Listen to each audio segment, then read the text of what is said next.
Hi, so this is a quick reaction video on this state of testing and testers video by Vipul Kochar. So let's start and see. I like this video a lot. Vipul asked me what I liked, so I thought to record myself and rewatch this.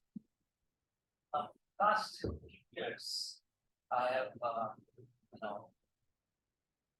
dealt with a lot of different technologies, but maybe some places where there's DevOps, all sorts of cloud stuff, like native cloud, native artificial intelligence, production, dealt with AI, how to test AI, and how to use AI in testing, and many others. But today I'm not going to talk about any of these right now. I want to talk to you because I'm used to talk, right? It's not one way translation. So I'm going to ask you questions. And you are going to answer. You don't need minds, you can probably talk loud enough. Otherwise, your neighbor can probably get your voice. What is the state of testing today? What do you think as a tester are some of the key skills you need to get in order to stay relevant to your field? I'm asking questions. Critical thinking. All right. Not an answer that I was expecting, but thank you for this answer. I like this answer. Whoever gave this critical thinking is, I think, one of the most important skill that people need to have if they want to really think about their thinking and think about patterns and what's going on in the industry, because there is so much noise and buzz going around. You need to really think.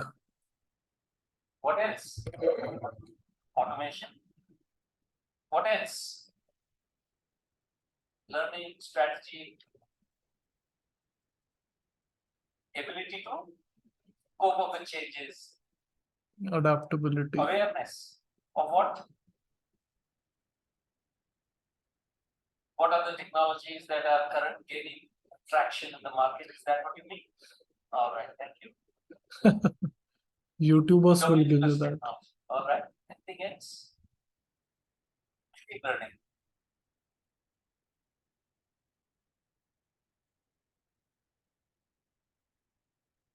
Ability to put yourself in the shoes of the user. Wonderful.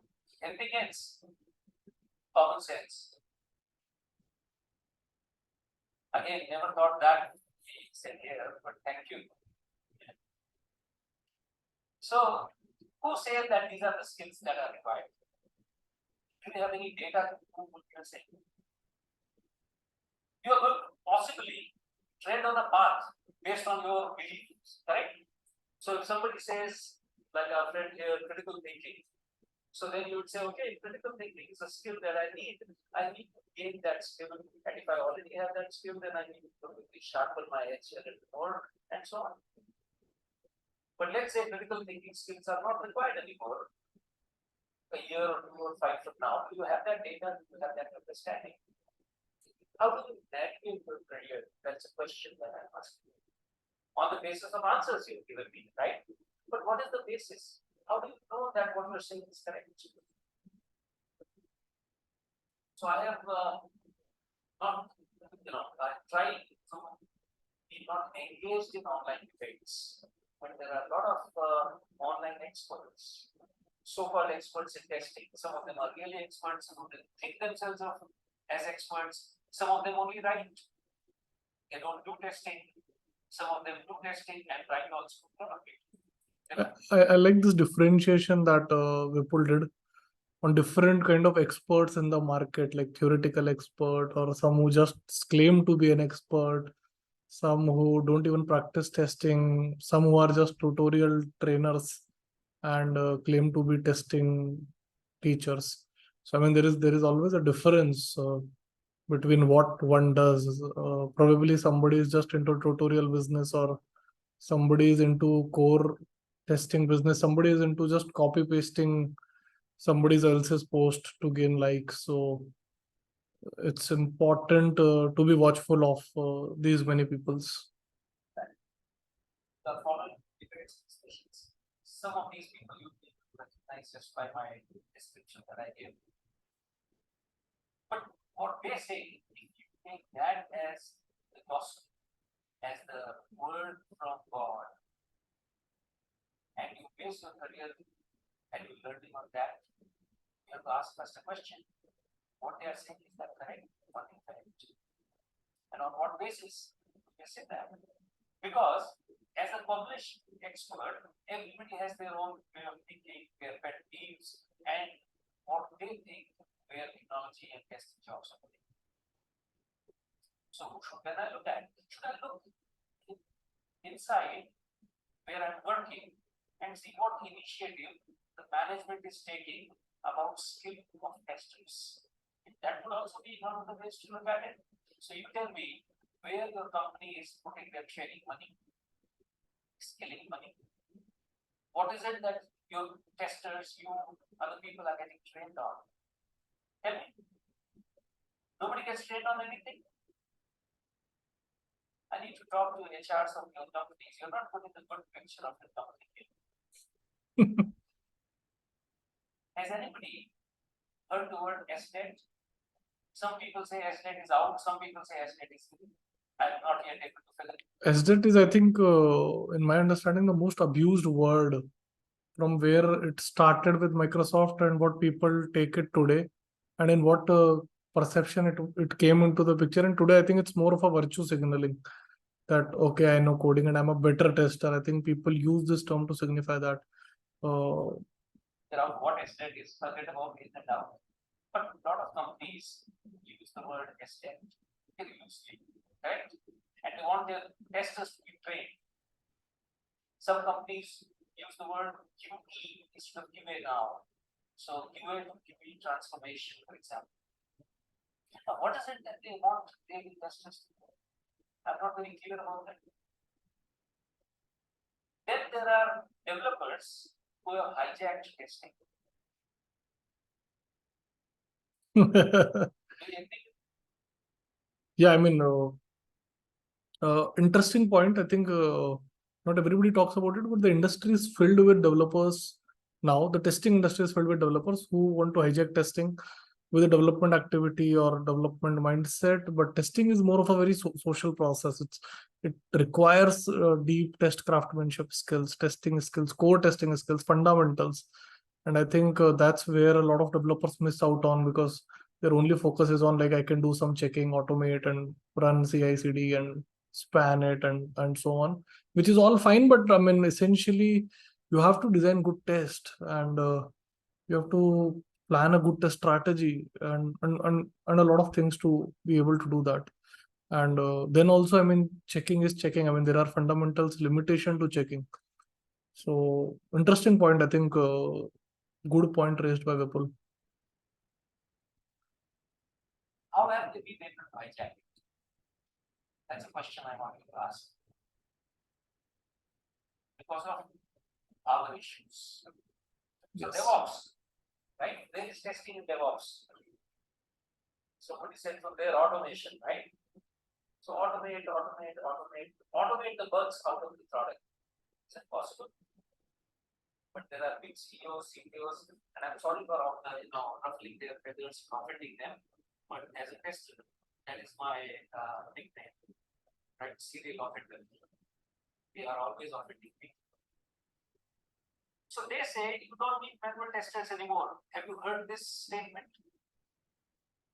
A lot. So if you don't need manual testers, what kind of testers do you need? Are there any other type of testers? Because automation is development.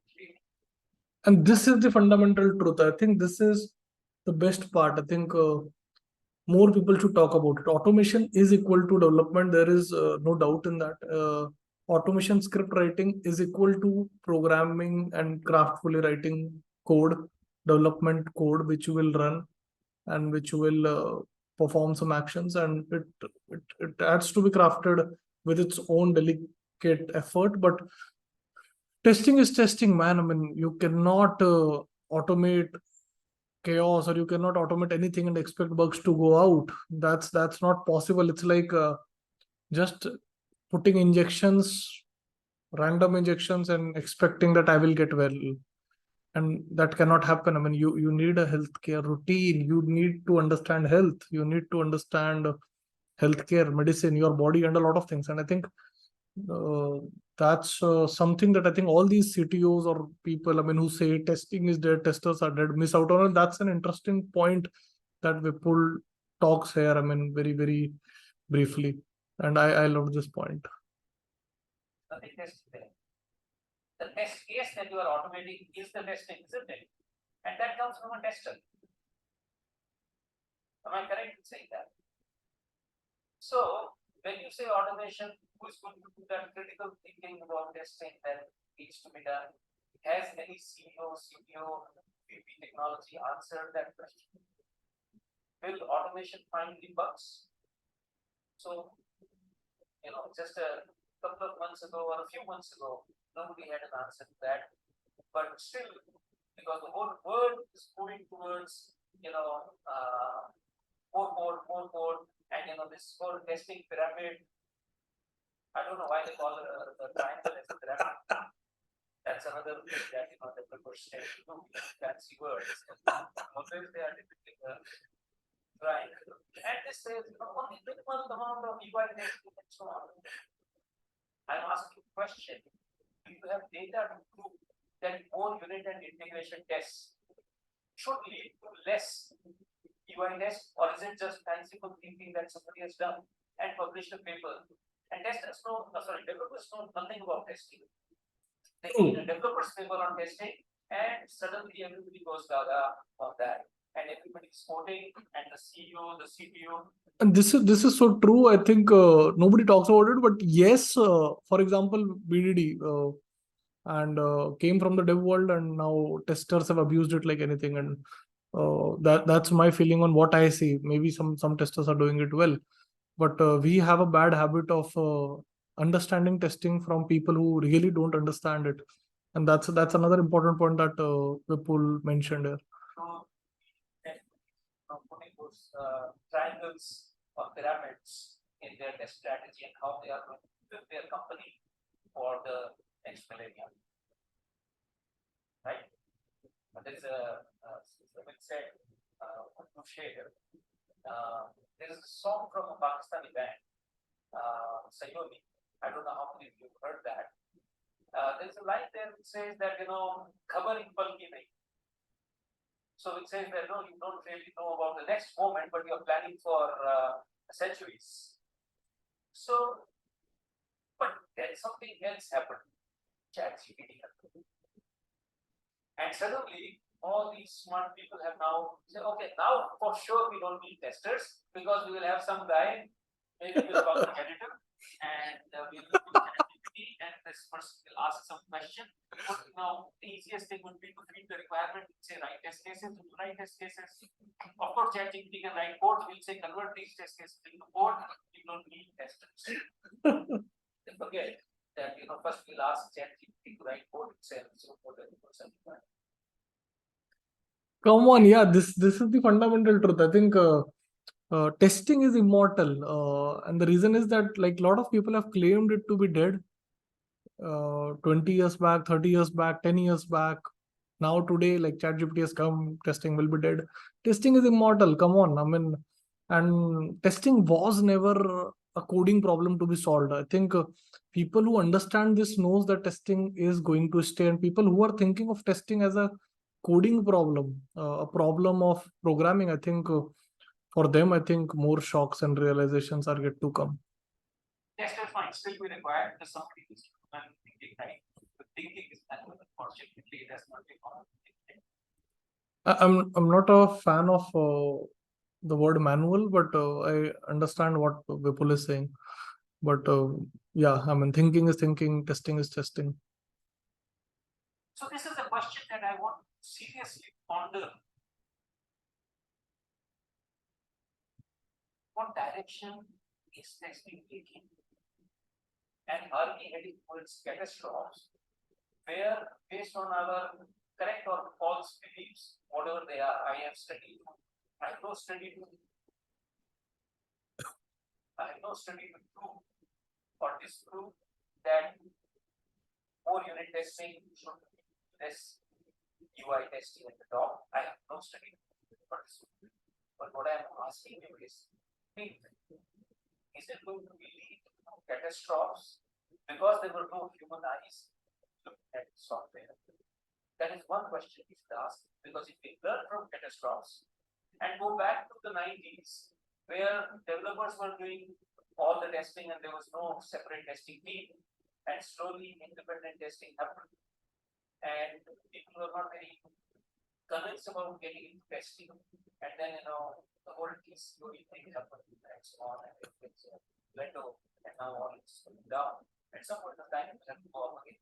Yes. Don't think that you come down and all the time now you will be down and testers will not be required. So how things are going to change?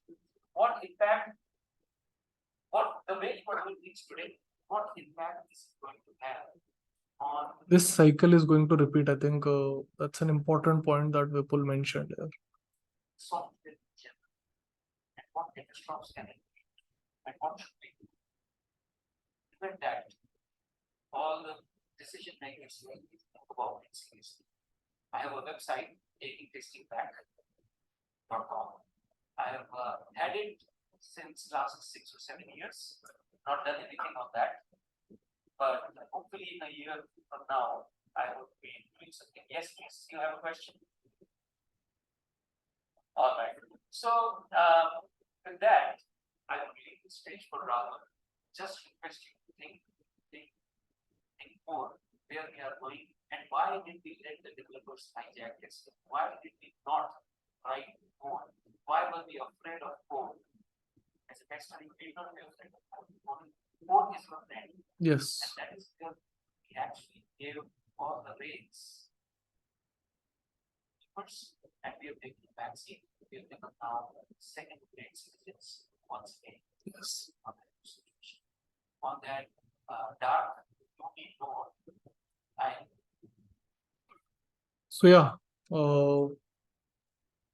what I liked about this video is that this encourages every tester and takes them on that path of journey what testing has gone through and asks them to think. I think a lot of the people are not thinking. I think I see random and things. People are, I think, looking for some golden formula to succeed in testing. There is no golden formula. I think you have to practice and you have to understand testing.